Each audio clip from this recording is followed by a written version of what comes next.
Class 8 आज हम आपके लेसन नंबर 3 को स्टार्ट करेंगे, हिस्ट्री के रूलिंग द कंट्री साइड। आपके 2 लेसन्स मैं ऑलरेडी डाल चुकी हूँ। मैं आपको बुक के पीछे के कुछ क्वेश्चंस, उसके साथ में कुछ इंपॉर्टेंट और एड ग्रेड के क्वेश्चंस बताऊँगी जो आपके बोर्ड्स में काम आएंगे। Describe the main features of permanent settlement. Permanent settlement के क्या क्या मुख्य चीज़ें थी। The permanent settlement was a land revenue settlement introduced in 1793 by East India Company। यानी इंग्लिश ईस्ट इंडिया कंपनी जो आई थी उसने ये लैंड रेवेन्यू सेटलमेंट निकाला था, यानी कि जो ज़मीनें होती थी उस पर टैक्स लेने का एक सिस्टम, जिसमें raja and taluqdar were recognised as zamindars and to collect revenue from the peasants and pay revenue to the company. जो राजा और तालुकदार हुआ करते थे उन्हें ज़मींदार कहा जाता था। वो किराया लेते थे मजदूरों से और फिर जितना भी टैक्स कलेक्ट होता था उसे कंपनी को दिया करते थे। The amount paid by zamindars to the company was fixed permanently. जितना टैक्स भरना रहता था वो उसका अमाउंट फिक्स कर दिया गया था कि इतना ही देना है। Zamindar lost their right over the lands whenever they fail to make payments to the company. और अगर कोई ज़मींदार जो था वो कंपनी को अपना टैक्स नहीं चुका पाता था तो वो ज़मीन उसके हाथ से चली जाती थी।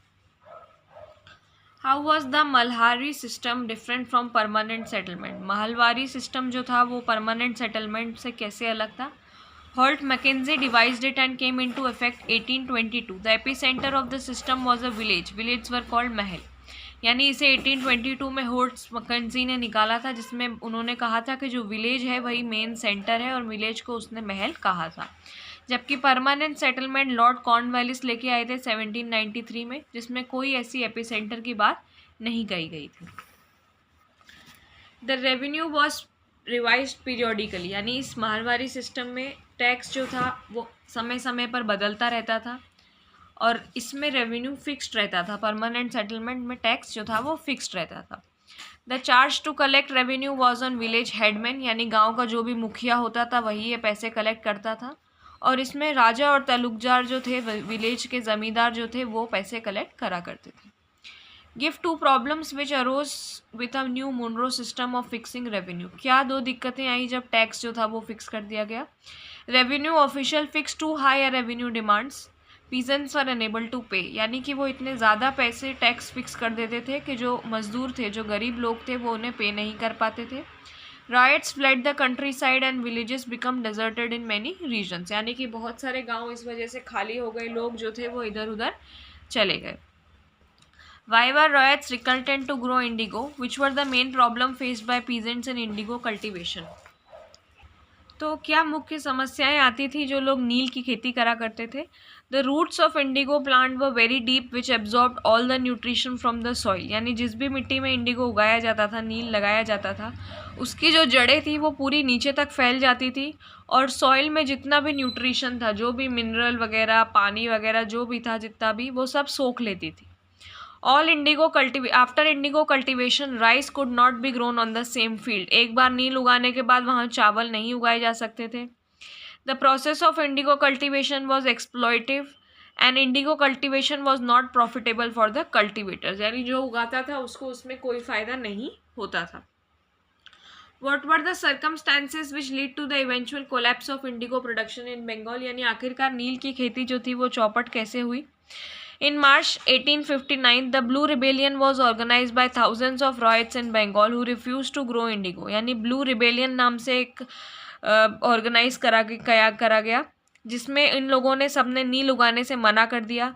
दे also denied to pay rents to the planter because the planter pressurise them to grow indigo due to which ryots were trapped in debts.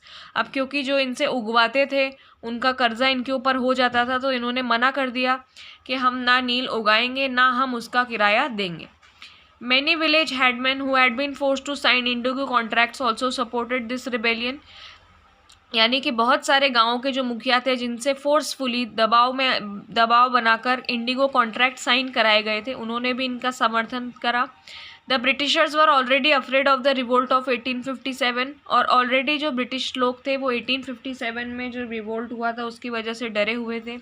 दस the lieutenant governor toured the region in an magistrate Ashley Eden issued a notice to placate the peasant that Royd would not be compelled to accept indigo contracts। तो फिर उन्होंने एक आदेश जारी करा कि जितने भी पीजेंट्स हैं और रॉयट्स हैं वहाँ पर उनको कोई भी दबाव नहीं बनाएगा इंडिगो कॉन्ट्रैक्ट साइन करने के लिए। As the rebellion spread, intellectuals of the society wrote about the misery of riots and tyranny of the planters.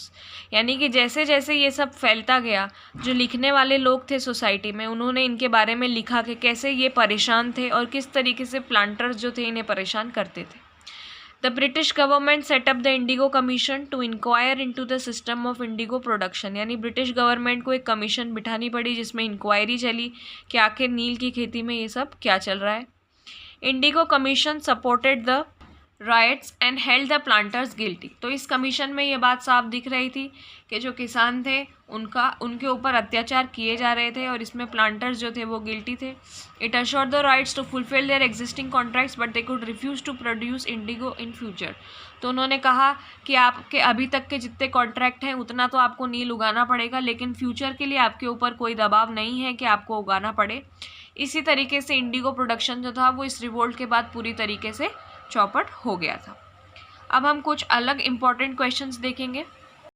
What do you understand by महल? महल से क्या मतलब था? जितने भी ब्रिटिश रेवेन्यू रिकॉर्ड्स थे, महल क्या हुआ करते थे उस समय पर? गांव या 2-4 गांवों से मिलाकर बना एक ग्रुप जिसमें रेवेन्यू एस्टेट हुआ करती थी, जहां पर टैक्स कलेक्ट होते थे, उन्हें महल कहा जाता था.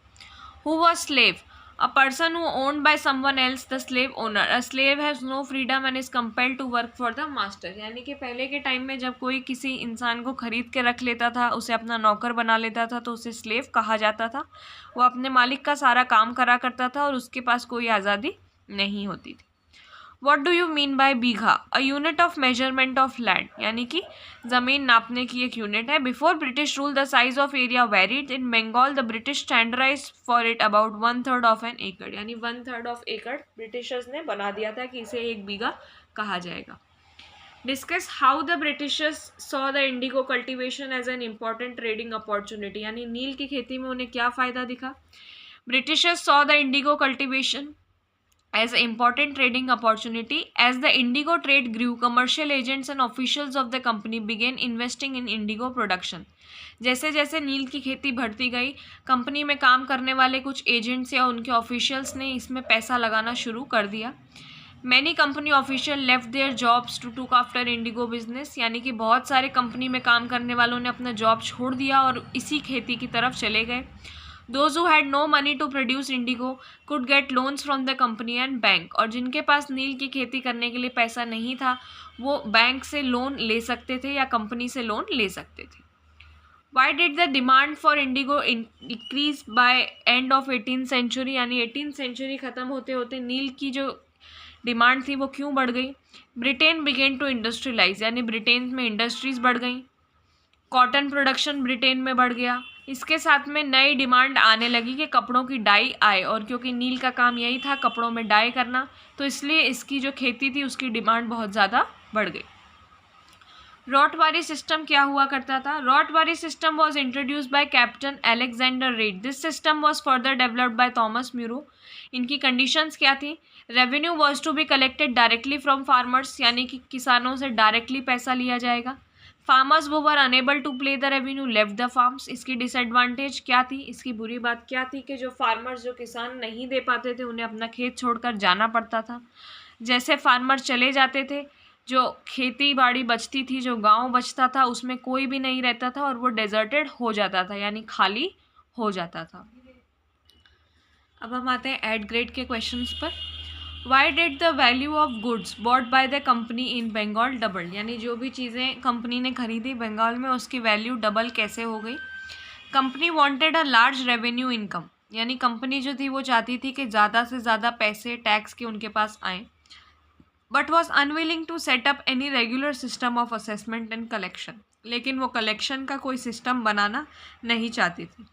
The effort was to increase the revenue as much as it could and buy fine cotton and silk cloth as cheap as possible. यानी वो ये चाहते थे कि जितना ज़्यादा रेवेन्यू टैक्स उनके पास आए उतना अच्छा, और साथ में जितने अच्छे कॉटन और सिल्क को वो जितने सस्ते में ख़रीद पाए उतना अच्छा. तो इसीलिए 5 साल के अंदर अंदर जो वैल्यू थी जो उन्होंने ख़रीदे, वहाँ पर गुड्स उसकी डबल हो गई. Y did the company introduce permanent settlement? यानी कि क्यों परमानेंट सेटलमेंट लाए ये लोग? Company introduce permanent settlement in 1793 में लेकर आए थे, जिससे एक रेगुलर फ्लो हो जाए कि हमारी जो कंपनी थी उनके पास में रेवेन्यू टैक्स टाइम पर आता रहे, और सेम टाइम पर ज़मींदार जो थे वो लैंड में इन्वेस्टमेंट करते रहे कि अच्छी ज़मीनें लें। By the terms of settlement the rajas and Talukdar व रिकॉग्नाइज एज ज़मींदार, और इसकी कंडीशंस के हिसाब से राजा और तालुकदार जो थे वो ज़मींदार हो चुके थे। उन्हें कहा जाता था कि वो जितने भी किसान मजदूर जो भी हैं उनसे रेंट कलेक्ट करें, पैसे कलेक्ट करें और फिर कंपनी को दें। अमाउंट जो भी देना था वो फिक्स हुआ करता था और कभी वो आगे या पीछे बढ़ना नहीं था। How did the deep crisis in the economy of Bengal affected the peasants? The deep crisis in Bengal economy affected peasants severely. Artisans were deserting village since they were forced to sell their goods to the company at low prices.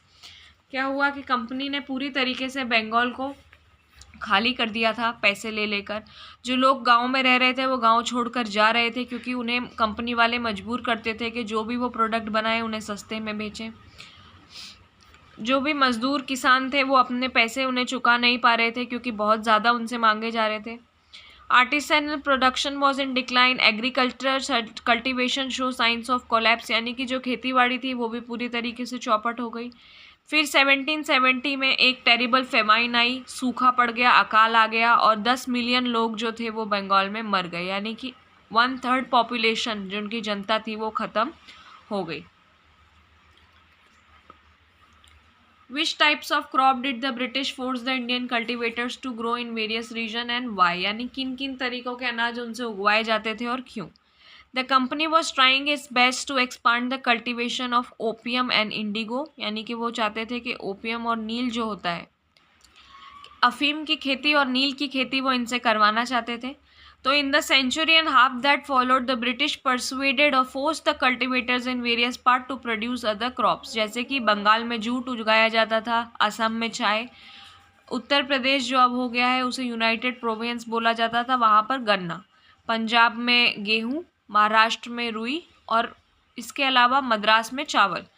This was done to fulfill their need of raw material for industries and to obtain maximum revenue from the cultivators. तो इसमें उनका फ़ायदा क्या हुआ करता था कि उन्हें सस्ते में चीज़ें मिल जाया करती थी, इसके साथ में उन्हें उगाने वालों से सबसे ज़्यादा पैसे भी मिला करते थे।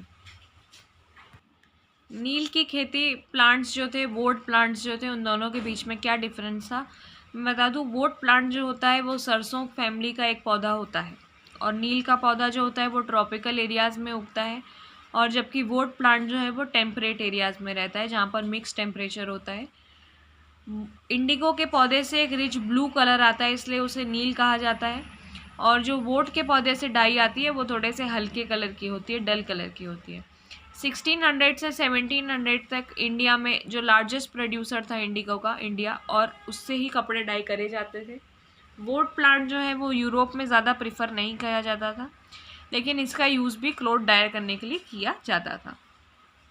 विच were the two main systems of indigo cultivation? दो कल्टिवेशन हुआ करते थे नील के। एक था निच सिस्टम, जिसमें प्लांटर जो प्रोड्यूस करता था इंडिगो जिस लैंड में, वो उसे डायरेक्टली कंट्रोल करता था। या तो वो ज़मींदार से वो ज़मीन खरीदता था या ज़मींदार से वो ज़मीन किराए पर लेता था, नील उगाता था और लेबर रखता था। रॉयल्टी सिस्टम में प्लांटर्स जो था उसे कॉन्ट्रैक्ट साइन करना पड़ता था जिसको सट्टा कहा जाता था उस टाइम पर, और कई बार प्रेशर में आकर वो इसे साइन कर देते थे दूसरों की तरफ से। Those who sign contract got cash advances, यानी कि उन्हें एडवांस में कैश दे दिया जाता था और उनके ऊपर जो इंटरेस्ट रेट थी, ब्याज की जो रेट थी वो कम लगाई जाती थी। लेकिन जो लोन थे वो एटलीस्ट जाते जाते बहुत ज़्यादा बढ़ जाते थे, 25% एरिया उनका चला जाता था। जो प्लांटर थे वो उन्हें बीज प्रोवाइड करते थे और बाकी सारा काम कल्टीवेटर का होता था। What mark the beginning of Champaran movement by Mahatma Gandhi, यानी महात्मा गांधी के चंपारण मूवमेंट की शुरुआत कैसे हुई? 1857 की रिवोल्ट के बाद जब बंगाल में नील का जो प्रोडक्शन था वो पूरी तरीके से ठप पड़ गया था, but the planters now shifted their operation in Bihar. जो प्लांटर्स थे वो बिहार पहुँचे इस काम के लिए। With the discovery of synthetic dye in the late 19th century, their business was severely affected. यानी 19th century तक आते आते सिंथेटिक डाई की डिस्कवरी हो गई थी कि बिना इसको उगाए सिंथेटिक तरीक़ों से केमिकल की यूज़ से भी डाई बन सकती थी, तो इससे इनका जो व्यापार था बहुत ज़्यादा अफेक्टेड हुआ था. But yet they manage to expand production.